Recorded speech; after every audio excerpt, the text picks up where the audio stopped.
যা তিন দিকে, তিনজনের বাড়ি তিন দিকে চলে গেছে। এরপরে আবার যখন পরের দিন সন্ধ্যা গণায় আসছে, রাত্র হয়েছে, এমন সময় আবু জেহেলের মন চাচ্ছে কালকে যে শুনছি কোরআন তেলাওয়াত যে শুনছি, আমার মনে তৃপ্তি মিটে নাই। আল্লাহু আকবার বলেন, আজকে একটু যাই তো দেখি। চিন্তা করছেন? আজকে জিবনে শুরাই কেউ যাবে না, আজকে আমি একটু যাই, আমার তেলাওয়াতটা শুনে তৃপ্তি মিটে নাই। আবু সুফিয়ান মনে মনে ভাবছে কেউ যাবে না, আমি একটু পাশে বসে তেলাওয়াতটা শুনে আসি, গত রাত্রে যতটুকু তেলাওয়াত শুনেছি আমার তৃপ্তি মিটে না। তাহলে তিন নেতা আবার তিন সারা রাত ভর কোরআন শরীফ তেলাওয়াত শুনছে। কার কণ্ঠে? মুহাম্মদ রাসূলুল্লাহ সাল্লাল্লাহু আলাইহি ওয়াসাল্লামের কণ্ঠে। শোনার পরে সকালবেলা আবার তিন নেতা একত্র হয়ে গেছে, চিল্লায় বলেন আল্লাহু আকবার। প্রধান অতিথির আগমন,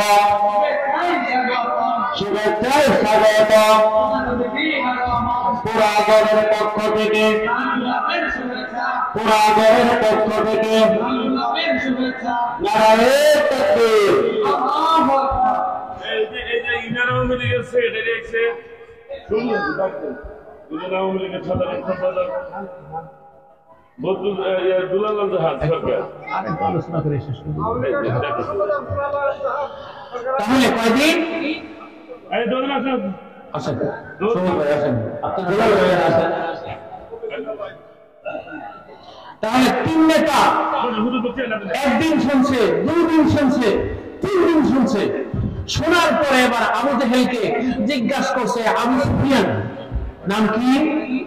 এদিকে তাকান। আবু সুফিয়ান জিজ্ঞাসা করছে, ভাই আবু জেহেল, তিন দিন একাধারে আল্লাহর নবীর কণ্ঠে কোরআন তেলাওয়াত শুনেছেন, এখন আমাকে বলবেন এই কোরআনকে আমি কি পাইলেন, এই তেলাওয়াত কি বুঝতে পারলেন? আমার ভাইয়েরা, আবু জেহেল ডাক দিয়ে বলে, আবু সুফিয়ান রে শুনো, এই আল্লাহর নবীর কণ্ঠে, মুহাম্মদের কণ্ঠে যেই কালামটা তেলাওয়াত শুনেছি, কালামটা আমার মন বিশ্বাস দেয় সাক্ষী, এই কালামটা কোন মানুষের বানানো না, নিশ্চয়ই কালামটা হইল মহান রবের। তাহলে সমস্যা কি? সমস্যা আব্দুল্লাহর ছেলে মুহাম্মদকে যে আল্লাহ নবুয়তি দিয়েছে, এই সমস্যা। সমস্যা কোন জায়গায়? মুহাম্মদকে যে নবুয়তি দান করছে, এই হলো সমস্যা। সুবহানাল্লাহ, সুবহানাল্লাহ। তাহলে আল্লাহরে মানলে মানা যায়, মুহাম্মদকে নবী মানা যায় না, এরকম কিছু মানুষ আছে না? আছে।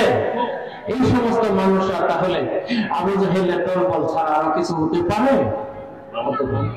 এই জন্য আপনাদেরকে আমি অনুরোধ করব, আপনারা এই কোরআনের মাদ্রাসা, এখানে আমরা আবু জেহেল যদি চায় যে আমি কোরআন তেলাওয়াত আমার তৃপ্তি মিটে নাই, আপনার সিবনে শুরাই কোরআনের তেলাওয়াত আমার তৃপ্তি মিটে নাই, আবু সুফিয়ান বলে আমার কোরআনের তেলাওয়াত, মুহাম্মদের কণ্ঠে তেলাওয়াতটা আমার তৃপ্তি মিটে নাই, এরা ঈমান না আনার পরে, ঈমান আনে না, এদের কাছে যদি আল্লাহর কোরআনের মায়া এতটুকু ঢুকতে পারে, আমরা কেন কোরআন তেলাওয়াতের পাশে বসতে পারি না? কোরআন তেলাওয়াত কেন আমরা করতে চাচ্ছি না?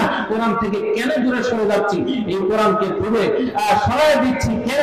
আমার ঘরে আগেকার যুগে দেখা যাইতো আমাদের ঘরগুলোতে সকালবেলা ফজরের পরে কোরআন তেলাওয়াত হতো, গুনগুনায়া বৃদ্ধ মানুষ মা বোনরা গুনগুনায়া তেলাওয়াত করতো। ইদানিং দেখা যায় আমাদের ঘরগুলোতে কোরআনের তেলাওয়াতের আওয়াজের চর্চা তেমন বন্ধ হয়ে গেছে।